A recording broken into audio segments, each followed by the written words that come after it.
Hello YouTube, Robin Hood Bricks here, and welcome to part 5 of our My Own Steam Train series, where we're building the Flying Knotsman locomotive and all of its wonderful carriages. Now today's video is actually the 350th for the channel, which is a bit of an achievement, and technically I should be doing a full city tour on that to keep up with my regimen of doing one of those every 50 videos to attract new subscribers and so on. But I figure it'll be a lot better doing a tour after I've finished some of the major projects that I'm kind of halfway through at the moment. So that's what I'm going to do, and today I'm going to focus on doing a bit more of our Flying Knotsman train.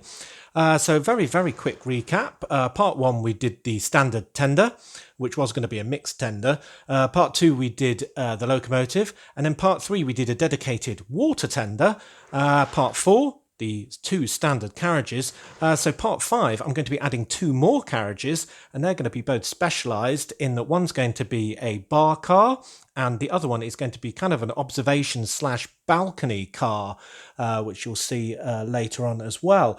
So that will leave us just with 2 more to do, which will be part 6, I guess. So before we get started on today's build proper, I just want to go through a couple of amendments that were suggested by you since last time. One was just to add all the seats along one side of the inside of each of these carriages to give more of a passageway rather than putting them in the middle. Very subtle change, but worth a bedoing, so thanks for that. And then the second one was to lower the kind of central bits of all the gubbins underneath just by 1 plate, so they were slightly lower down because they were slightly too hidden underneath this kind of lip that you get on the edge of these train bases. So I've made them 1 plate lower, and I think they look a lot better for it. So thanks for giving me your opinions on those as well. Right, so yeah, one more thing before we get on to the build is that I've recently managed to get some awesome crew members for this train as part of the last brick haul, and they're these rather fabulous yellow jacketed guys with these very old school moustaches and old school caps as well, but I think they look very smart indeed. Now they did come with yellow hands, and a lot of people suggested what I had planned already, which was to remove those yellow hands because it kind of looked like they were, well, not wearing a shirt at all from the back with those yellow hands, and replace them with white gloves. And I think they look ever so smart now for some silver service and serving drinks to very important guests. So basically I've got 3 of those, one who's going to be the head of the train, and the other 2 who have just got black caps. Now it was made, a point was made to me that basically using these very old school heads was kind of a good thing because they're old school minifigures, and that kind of looks really good and kind of in with the tradition of this old style train as well. But I didn't really want all 3 having an identical face. So basically I decided to go through my collection, which includes some very old heads, and just get 2 different ones for variety. So basically they'll still be old, but they'll be a little bit different. So this guy's got a different shaped moustache and looks very grumpy indeed. So he's obviously the member of staff who's not so helpful, not as helpful as all the other ones. So we'll have him. And then this one I can give this much more ornate sort of moustache to, and sideburns. And I think he looks rather fantastic. So maybe he's the super friendly one that runs the bar we'll be doing later. So yeah, great. So I'm happy now I've got the crew for this train. So we can get on with carriage number 3, which I think will be the bar car or bar wagon, because basically my entire train is very loosely based on the Orient Express. I've totally changed the colour scheme, but I have taken some sort of design cues from them, like having these lovely curved ends to the fronts and backs of the roofs. So I'm going to use the bar car or bar wagon from the Orient Express as a bit of inspiration for my own. Now, when I build today's 2 wagons, I'm going to be focusing more on the differences between them and the ones that I've done already. If you're interested in how I've done the bogies or all this stuff on the bottom or the sort of standardized ends, then do watch part 4. But when I sort of look at my big bag of bricks for this build, I've got all my green ones and windows in there. Got pretty much all my templates there. I've actually pre-built for today's build some bogies. So I've got 2 sets there, and I've even pre-built the sort of stuff that goes underneath the bottom of the carriage, so you can see them in part 4. And indeed there is the extra 4x6 plate that's going to act as that sort of spacer when we attach it to one of these 6x28 train bases. So it's not quite as tucked under as I just mentioned. So yeah, so we've already essentially done, by adding these on each end, the bottom of each of these carriages already. So as I say, I'll focus on the top and the differences that there'll be. Now, if we look at one of the bar cars or bar wagons from the Venice Samplon Orient Express pictures that I've been looking at on the internet, then you'll see that essentially each one of those is made of 2 parts, kind of 2/3 ordinary carriage, where you've got the normal windows and all the rest of it and a normal end and so on, and then 1/3 that's kind of blocked in, and that would be where one of these chaps would be working behind the bar, and maybe there'd be some sort of staff sort of quarters as well, I don't know, but that bit doesn't have windows, and indeed that is kind of where they use the spare bit at the side of the train for a bit more ornate sort of patterning, and even some space for a nameplate. Now on that one they have a very ornate one saying Venice to Samplon Orient Express, which somebody has very helpfully pointed out wasn't the entire route that the train took. It didn't just go between those 2 places. It was just the route that the whole train took when it went much more into the Orient, and it went through that tunnel, the Samplon tunnel, via Venice. So that was good to know as well. So thanks for that information. I'll give you a quick bedoing.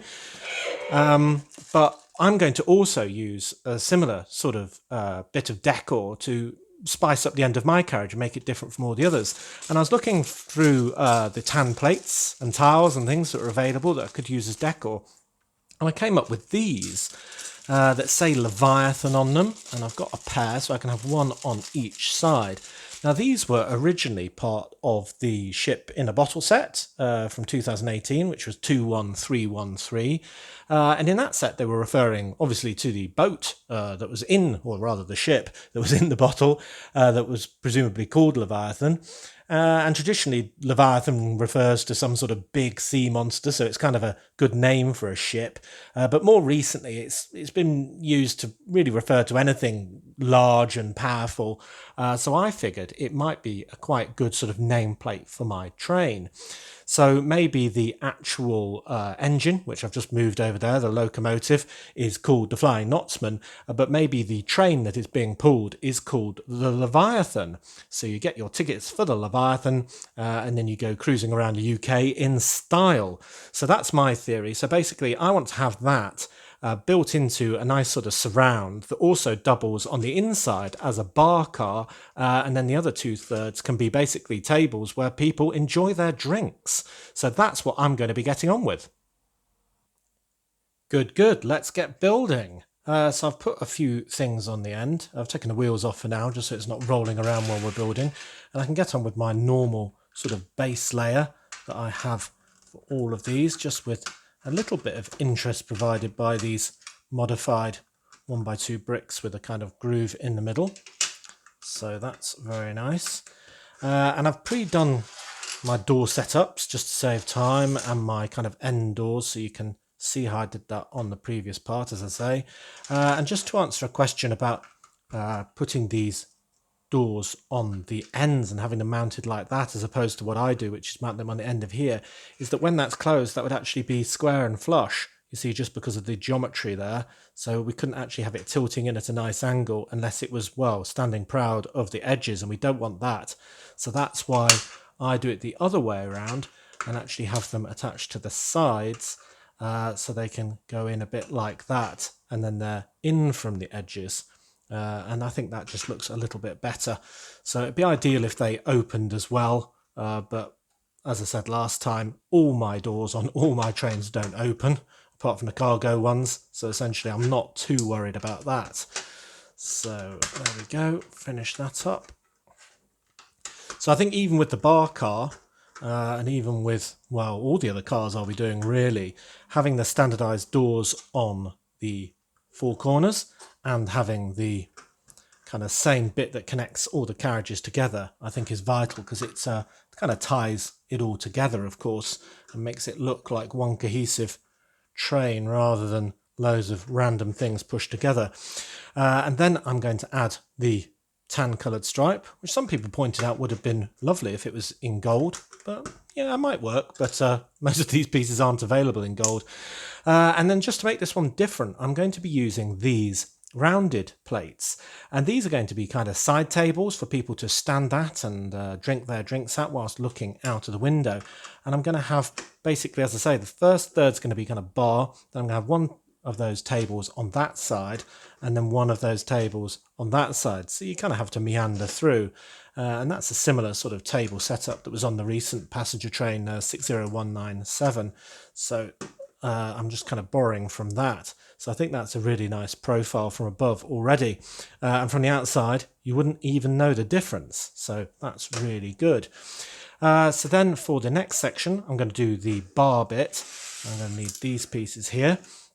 So I'm going to just start building up that kind of solid section in that tan colour, and we're going to need to have a bit of brick on each side, and then I'm going to have another 1x8 on the other side, and a 2x6 going across both halves, and that's going to kind of be the bar itself where the worker is behind, and that's where you go up to and get your drinks in orderly fashion.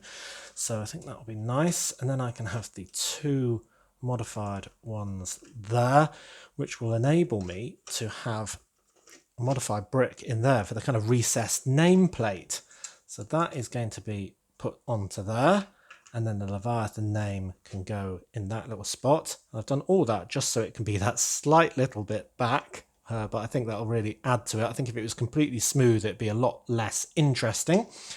And then I can add another 1x2x2 brick there, and yep, that needs to be brought back in, so we can have that like that, and then close up that sort of area. So what have we got? A nice solid area with a nice recessed Leviathan tile from the outside, and then from the inside we've got the bar itself, which we can serve the drinks on. But we've also got a nice sort of bit of working space to put some bottles and things like that, before we've got the necessary bits to hold on the sign on the outside. And all this area can be where the staff sort of get together and do whatever else they've got to do. So what I'm going to do on these two modified plates is actually add a couple of bottles upside down, because they're probably on optics, so people can get their gin and tonic, which is probably the most important thing to have on a train like this. And I figured there'd be some other stuff, so maybe he's pulled a pint of beer, poured that out of a bottle into a pint glass, that's waiting for a customer with a nice head on it. And then maybe we've got a quarter tile there, which could be maybe a slice of lemon that he's just about to put in the gin and tonic he's making, or something like that. And then why not have an olive green pot with a lid, which could be full of olives, because maybe he's making a martini at the moment for somebody like Mr. Bond. So who should we have as our barman? I reckon this guy, because he's super cheery and looks really happy. So why not have him as a jolly barman? I'll give him a nice cocktail glass, and maybe he's putting a cherry into that as part of the process of making that drink, if I can get it in his gloved hand. There we go. So he's merrily making that drink there, and we can put him behind here, hopefully. I might have to rearrange this later to make it all fit and look good. Yeah, I'll have him a bit too far back for now perhaps, but there we go, you get the idea. So there is our barman surrounded by drink making paraphernalia, and he's busy at work for the paying customers. Yeah, I really like that scene. Now you probably won't see this scene at all because there's not going to be any windows by the time we've boxed all this in, but you know, hey ho. And I can do the same thing on the other side, and this is probably all going to fall apart, but nonetheless, where I do that, and I can add, say, a spare glass here, and this is where I'm probably going to have to move him, but anyway, I can add a spare glass in there in a moment, and then I can add pretty much the same build but mirrored, which I did earlier. And there we go. So that's looking pretty good, I think. Very similar to the pictures that I showed earlier of the real life Venice Simplon Orient Express. So I like that. And it's a bit of variation, obviously, to the other carriages, and that was the main driver here. But then I can do the normal windows as per the previous carriages. So that'll be good. We'll be able to see in at all the people enjoying their drinks, and maybe I can put some of those glasses actually on these tables to show that people who are standing in this carriage are enjoying themselves. So we'll have 3 nice tall glasses on there. And some people suggested that I needed to add more pillars in between all of these windows that I'm adding on the sides, suggesting that maybe, you'd have, say, 1 or 2 windows, then a pillar, then a great big stretch, then another pillar and a few more windows or something like that. And I'm not adverse to that in a way, but what I really like about having it this way is that it's incredibly visible what's going on the inside. So if I am going to have any scenes, including my wonderful yellow crew, which you can barely see, I think having the most windows possible is to our advantage, so we can make the most of whatever's inside. So there we go. There is our thing. It's already looking rather fantastic if you ask me. Then we can add our normal stripe as we have for other carriages, like that, with some 8 long plates and some 3 long plates.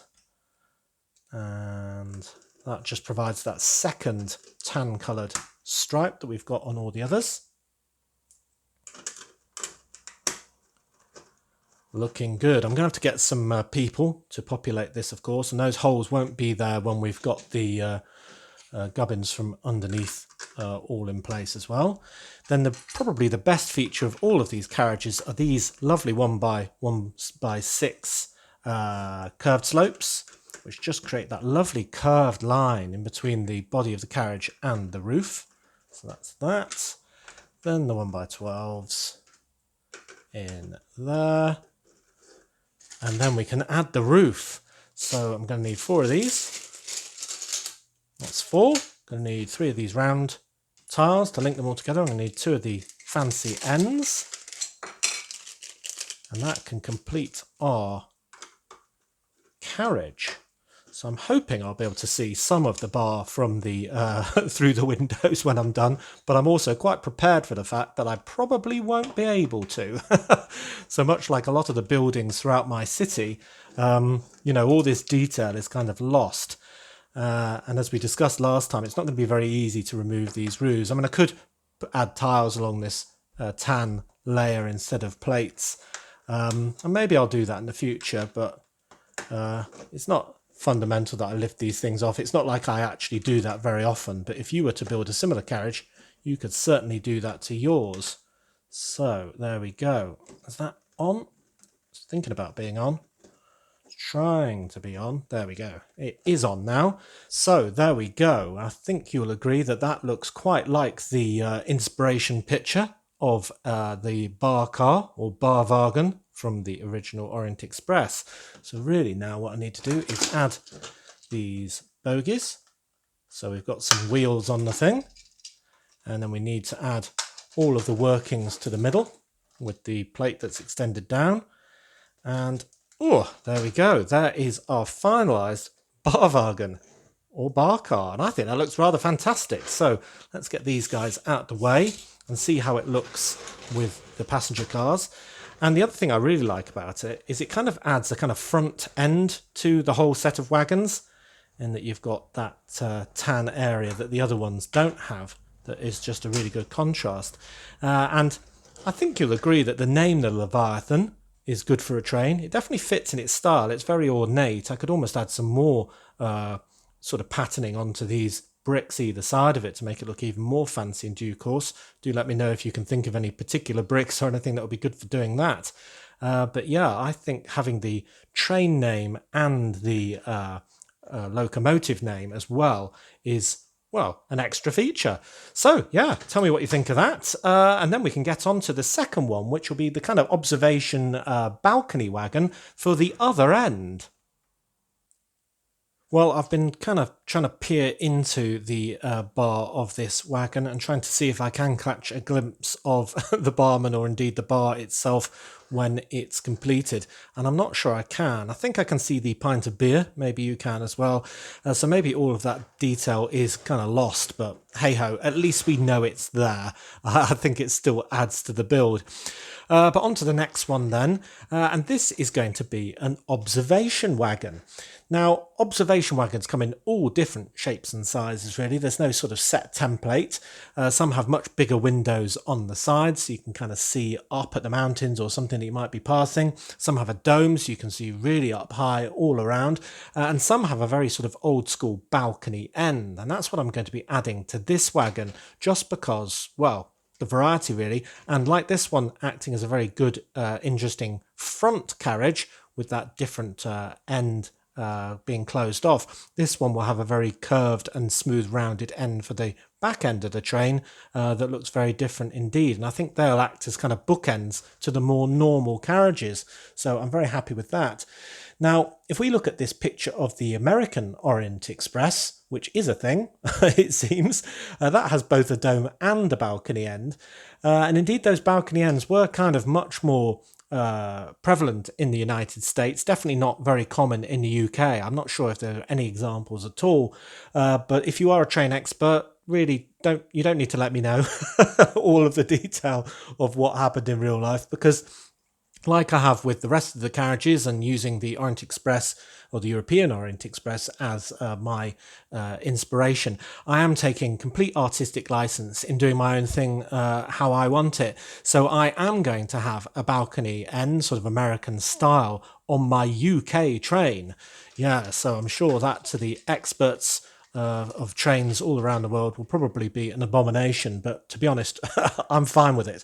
So I'm going to get building by starting off kind of a doorway that will go from the main carriage onto that end balcony bit, and I can put on my normal doors as I would on the other end, and the passageway to get into the next carriage there. So that is pretty much standard for all the rest as well. Get it right. There we go. And then I can add on that stripe as I normally would. Slightly different plates this time because we've got a shorter distance to span. The corner ones can give it a bit of strength as well. What am I doing? There we go. So you can start to see the sort of two different areas of this carriage as well. Then to make the door, again, I want to kind of recess it very slightly, much like we did with this tile, just to give it a bit of contrast so we can tell it apart from the walls. So I'm going to have the kind of walls on either side like that. But then I'm going to use jumper plates just to offset the door that's in between them by that half a stud distance. So I'm going to do that.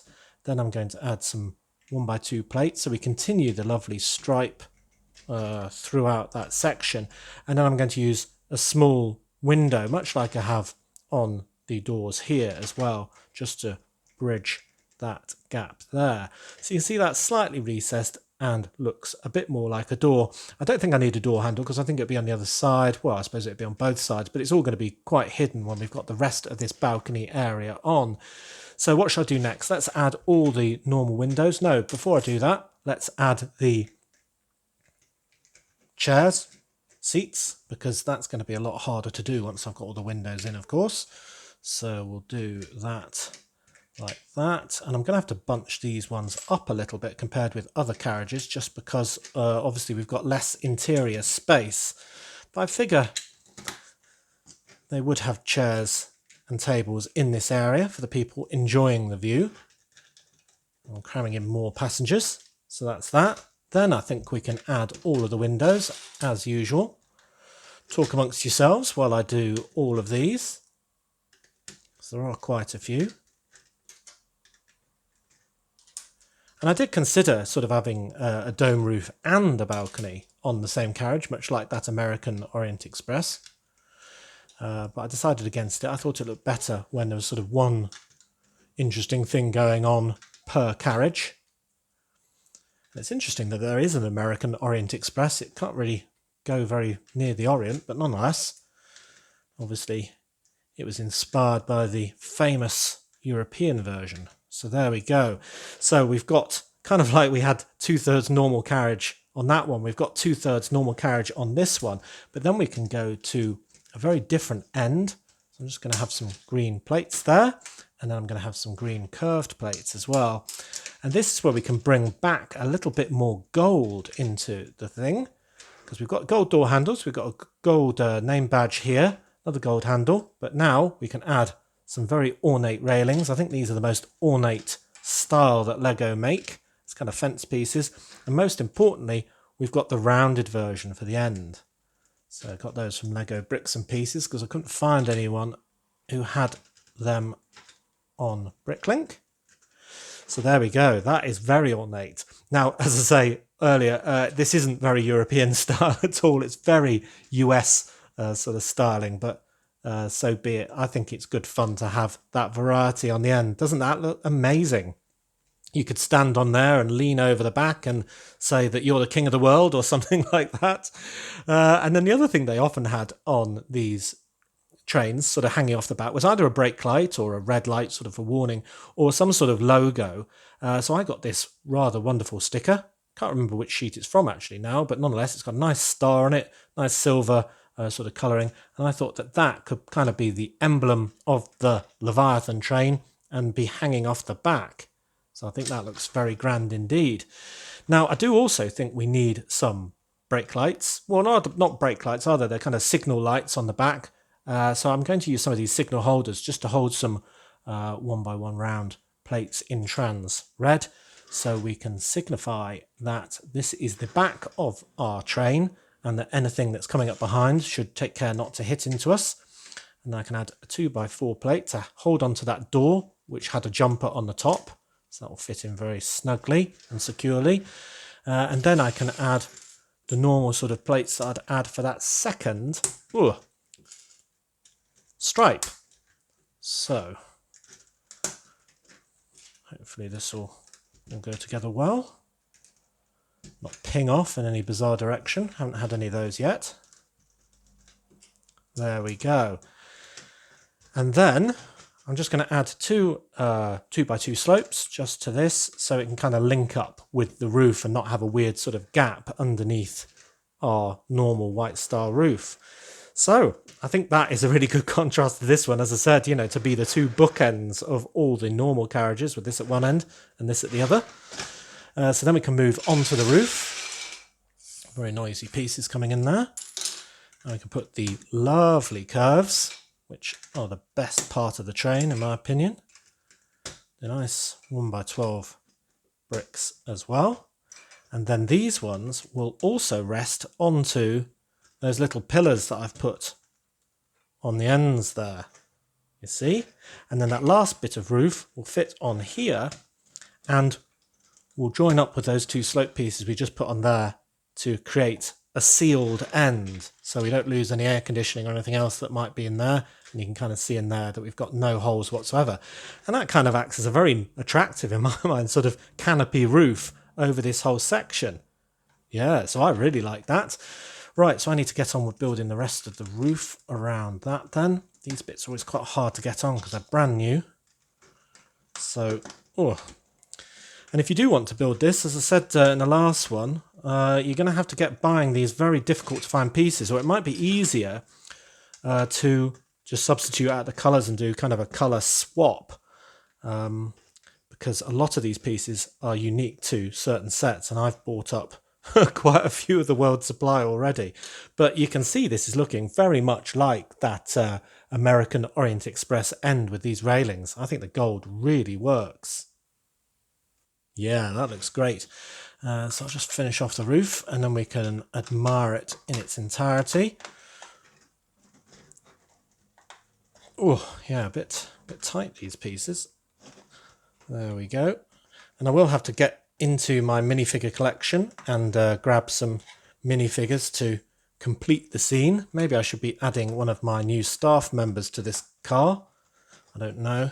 He could be at the back, just checking on all of the guests. But there we go. There is, with completed roof, with our nice angled in doors at one end, our rear observation car with that wonderful gold ornate balcony section, as I'm calling it, with its pillars.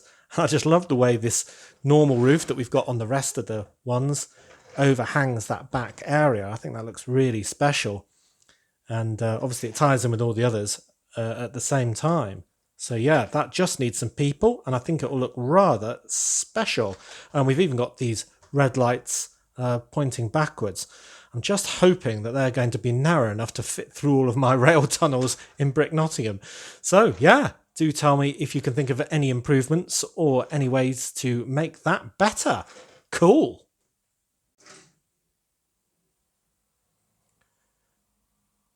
Well, these look absolutely fantastic added to the rest of the train, but it does mean that my desk is completely jam-packed full of carriages, but here we go.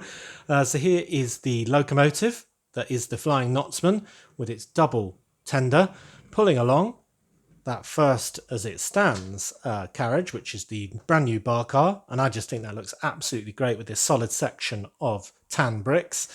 And then connected to that will be the two standard carriages, being followed up at the other end by the new observation car with its kind of balcony end. And I really like that sort of detail of the patterning there and these rear facing red signal lights. So yeah, that looks absolutely fantastic, and it's going to look so ornate and wonderful going around Brick Nottingham.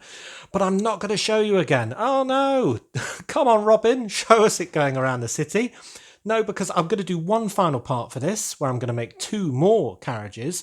One is going to be a baggage car, which will go in between the tender and the bar car. And then I'm going to actually modify one of our two standard ones to make it unique as well.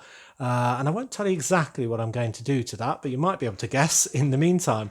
And then when we've got the complete thing, then I think we can have it going around the city, and we might even do that overdue tour video then as well. So really looking forward to that myself, because until I get all these pieces put together on screen with you, I haven't seen it either. But I've got to say, the two new ones, I'm very happy with indeed. I especially like the bar car. I think my favourite part is the bit that is inside that's completely hidden. But I do like the Leviathan badge on there as well. But then again, this one might be competing with it with its wonderful overhanging roof and the fact that you can see the member of staff there giving us a bit of a wave. So yeah, I really like that very much indeed.